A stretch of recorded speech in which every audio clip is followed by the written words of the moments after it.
नमस्कार। मेरे ब्लॉग का आज चौथा दिन है और आपके सामने चौथी कहानी प्रस्तुत है। और इस कहानी का शीर्षक है एनकाउंटर। एनकाउंटर पुलिस करती है और ऐसा माना जाता है कि 90% एनकाउंटर फर्जी होते हैं। उठाकर अपराधियों को या अपराधी जैसे लोगों को एनकाउंटर के बहाने मार दिया जाता है, ऐसी लोगों की धारणा है। एक अपराधी कैसे बनता है और उसका अंजाम क्या होता है, कुछ इसी तरफ संकेत करती हुई यह कहानी है एनकाउंटर। आइए देखते हैं। पुलिस ने उसे 3 दिन पहले उठाया था। वह मां बाप का इकलौता था। उसको भी एक ही बेटा था जो ननिहाल में रहता था, परंतु कुछ राज उगलवाने के लिए पुलिस ने बेटे से भी सामना करवाया था। बेटा को देखकर वह काफी भावुक हो गया था। उसने बहुत सारी बातें पुलिस के सामने कबूल की थी। उसने यह भी बताया था कि वह काफी अक्खड़ स्वभाव का था, बात बर्दाश्त नहीं होती थी, साथ ही दूसरों पर अत्याचार भी वह सह नहीं पाता था। ना सहने की वजह से ही उससे घटनाएं घटती गईं और वह एक इनामी अपराधी बन गया। पहले 5,000 था, फिर 10,000 हुआ और अब तो 1 लाख का इनाम उसके सिर पर था।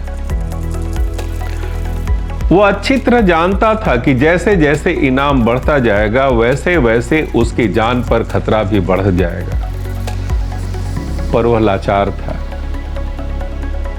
वह यह भी महसूस करता था कि कोई प्रमोशन का लालची पुलिस अधिकारी उसे किसी दिन ठोक देगा।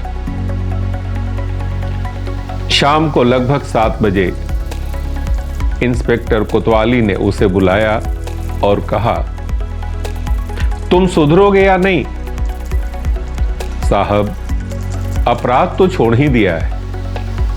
हर छोटी बड़ी घटना में मेरा नाम जोड़कर मेरे ऊपर इनाम इतना बड़ा कर दिया गया है,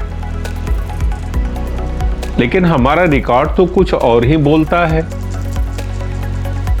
साहब, सब कुछ साफ साफ बता दिया है। अब आगे जैसी आपकी मर्जी। अभी कुछ देर बाद हमारे साथ चलोगे। इंस्पेक्टर ने कहा, कहां साहब? यह जानकर क्या करोगे? वह चुप हो गया। थोड़ी देर में ही इंस्पेक्टर ने कहा, चुप क्यों हो गए? जान गया साहब, मेरा एनकाउंटर होने वाला है।